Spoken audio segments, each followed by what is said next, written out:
Bem, pessoal, na última aula a gente falou sobre top-down passing, né? Falou também um pouco sobre ambiguidade de gramáticas e a consequência disso em passing. E no final falou também sobre recursive descent passing, né? Que a gente já tinha falado, um algoritmo simples de top-down passing que não exige backtracking. Falou também como eliminar recursão à esquerda, porém com o inconveniente de se introduzir, né, se afetar, né, regras de associatividade precedente. Na aula de hoje a gente vai falar sobre um outro método de se fazer passing, certo? A gente vai descrever isso através de uma animação, né, um algoritmo, né, em forma de pseudocódigo, né, e discutir em forma de animação. Mas, basicamente, bottom-up passing é uma técnica que procura sequências de derivações mais à esquerda. A gente já falou que passing é um processo de busca, né, por uma derivação da string, de uma determinada string naquela linguagem, certo? Então, se houver aquela derivação, né, você constrói trivialmente a árvore abstrata, a árvore sintática, certo? Então, quando a derivação é mais à esquerda, o processo, né, é top-down. Né? Neste caso aqui, a gente está falando de bottom-up. A bottom-up passing é uma técnica que procura uma sequência de derivações mais à direita.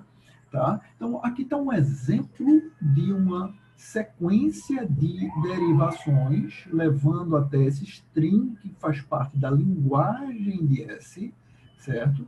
Essa gramática, né, aqui, né, tem S como símbolo inicial. Então, a linguagem de S é o conjunto de todas as strings que faz parte daquela linguagem.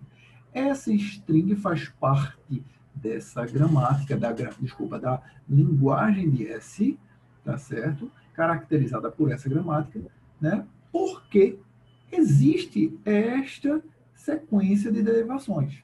Então, essa sequência de derivações prova, demonstra, ilustra o fato desta string fazer parte da linguagem de S. Tá? Enfim, como é que funciona o método? Né? É o método bottom-up. Então, basicamente, assim, de forma maneira intuitiva, a gente tem que, né, pensar de uma maneira diferente. Tá? Não? Então, o método bottom-up, basicamente, procura, né, casos substrings que fazem, né, né, subsequências de tokens. Isso aqui é sequência de tokens, né, produzida pelo Lexer, né? Então, da esquerda para a direita, certo? Então, basicamente, subsequências, né, de símbolos que vão aparecer aqui, tá certo? Então, não necessariamente no início, subsequências que aparecem aqui, certo? Que, né, correspondem, que casam, que batem com, né, o lado direito dessas produções. Né? De maneira que, né, se a gente encontrar isso, intuitivamente a gente pode substituir, né, com o lado esquerdo. Na verdade, não é uma produção, isso aqui não é equivalente a isso. Se a gente encontra um caso que bate com o lado direito dessa produção, a gente pode substituir com o lado esquerdo. E se a gente continuar fazendo isso sistematicamente, né, a gente vai conseguir simplificar essa string para o símbolo inicial, que é onde tudo começa. Então, basicamente, a gente está invertendo o processo, indo de trás para frente. Se a gente pensar numa árvore, a gente está construindo primeiro os nós folha, né, encontrando subárvores até chegar no nó raiz, que é a árvore que representa, né, a árvore inteira. Tá bom? Né? Então vamos lá, vamos ver como é que isso aqui funciona, certo? Então a gente inicia, tá, sem nada, né? E a gente vê, ó, a gente procura a primeira coisa, assim, quais são as produções, né, que são trivialmente satisfeitas, certo? São aquelas produções que não têm símbolos não terminais, que só têm símbolos terminais.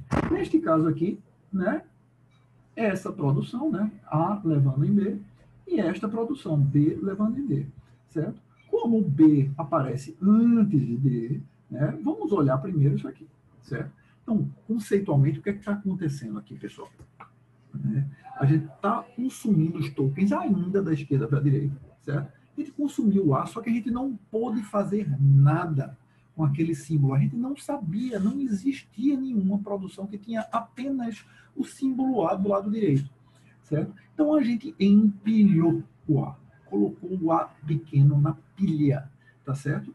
Só que quando apareceu o B, a gente colocou o B na pilha. Quando apareceu o B também na pilha, opa, apareceu aqui, tem um caso aqui que casa com ele, é um A. Isso aqui só pode ser um A, certo? Então, olha, o que aconteceu foi isso, né? Empilhou o A pequeno e o A grande apareceu na pilha. Então, a pilha, né, tem esse tamanho aqui, 2, está aqui, com o A pequeno na pilha e o A grande na pilha.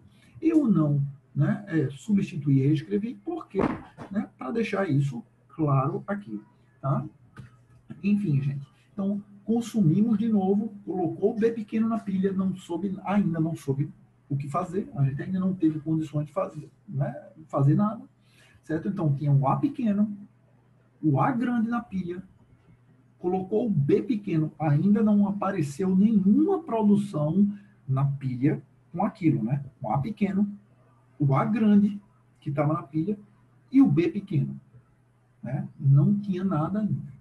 Quando a gente colocou o C pequeno, apareceu isso na pilha, olha, o A grande, o B pequeno e o C pequeno na pilha, tá certo? Então, foi isso que apareceu, certo? Então, naquele momento, a gente pôde substituir aquela sequência que era o A pequeno aqui, olha, o A pequeno estava aqui, né? É esse A aqui, né? Tava o A grande aqui, o B pequeno aqui e o C pequeno aqui, certo? Então, né? A gente não tinha nenhuma produção do lado direito correspondente a isso, né? A pequeno, A grande e B pequeno. Com isso, a gente continuou consumindo token, botou o C pequeno aqui. Quando apareceu o A grande, o B pequeno e o C pequeno, olha só o que tinha aqui, tá certo? Então, por conta disso, a gente fez uma redução. Então, o nome desse passo também é chamado de Shift Reduce. Shift porque a gente está consumindo tokens, certo? Significa, olha, né? Vai para frente, vai adiante, consuma, coloque na pilha, né? Coloque na pilha. E o Reduce significa essa operação, retire da pilha e coloque algo novo na pilha, certo? Reduce, a gente tirou o A grande, o B pequeno e o C e substituiu, né? Esses 3 elementos no topo da pilha, retirou esses 3 elementos e colocou um outro elemento no topo da pilha chamado A grande, certo? E assim vai. A gente continua com isso, certo? Então, veja que o B, B, C estão completamente consumidos. O amarelo indica isso. O A ainda não está consumido, ele ainda está na pilha aqui, olha. Está aqui. Esses aqui também ainda não estão consumidos, porque ainda está. Não foram nem lidos. O token do Lucared está aqui ainda. Entendeu? Então, vamos lá, continua, colocou, opa, desculpa que eu avancei demais. Então, consumimos o B, tá certo? Mais uma vez, ficou o A grande, certo? O A grande que estava aqui, certo? O A grande que estava aqui, né? Correspondendo a esses 3 elementos aqui. O B pequeno e o C pequeno. Mais uma vez, a gente reduziu com essa produção, com A, certo? Depois, apareceu o D na pilha. Opa, o D sozinho aqui na pilha é um B. Então, né, colocou o B aqui.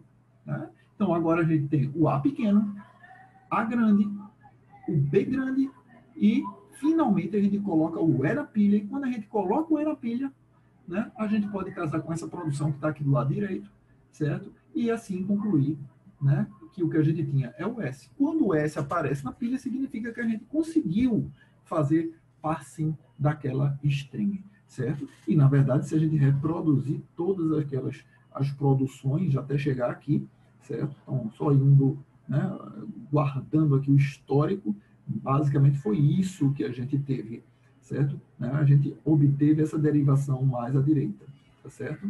Mais à direita, vai só indo para trás. Veja que a gente substituiu aqui o B, tá certo? Pelo D, essa foi a última operação que a gente fez, né?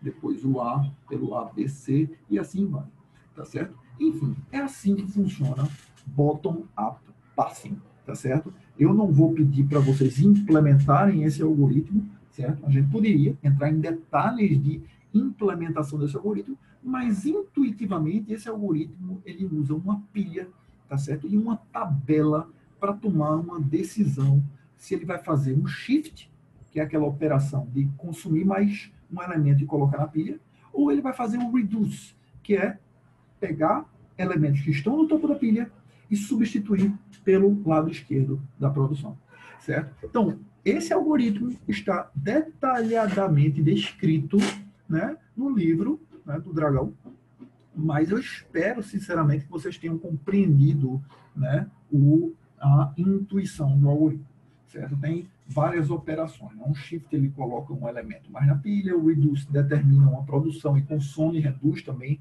né, o conteúdo da pilha. Accept é aquela final, aquela operação final, é reconhecer o string, S apareceu né, no topo da pilha, certo? E error, né, quando nenhuma operação é possível, você não consegue determinar, né, o que fazer, certo? Né? Enfim, pessoal, concluindo, né, lembrando que essa terminologia LLLR, o que é que significa? O primeiro L, como a gente já tinha visto na última aula, significa a ordem do consumo dos tokens. O segundo R, né, significa que a gente está procurando a derivação mais à esquerda ou à direita, e o K, que é o parâmetro, é o número de tokens do Look-Ahead que estão sendo lidos para ser uma decisão ser tomada. Tá ok? Né? Então, em geral, né, para a mensagem que vocês devem lembrar, né, o bottom-up é um mecanismo de passe mais flexível, normalmente é utilizado, também é o mais eficiente, né, coloca menos restrições na gramática, os mecanismos são mais usados para geradores de passas, né? Se você for usar um gerador de passas, a implementação daquele do passe que você vai obter vai ser uma implementação bottom-up, né? Certamente, né? E já o top-down é mais trabalhoso, né?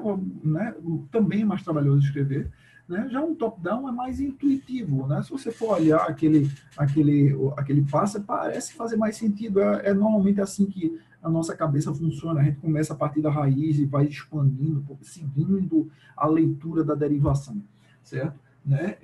Mas, enfim, ok? Certo? A gente conclui essa aula aqui.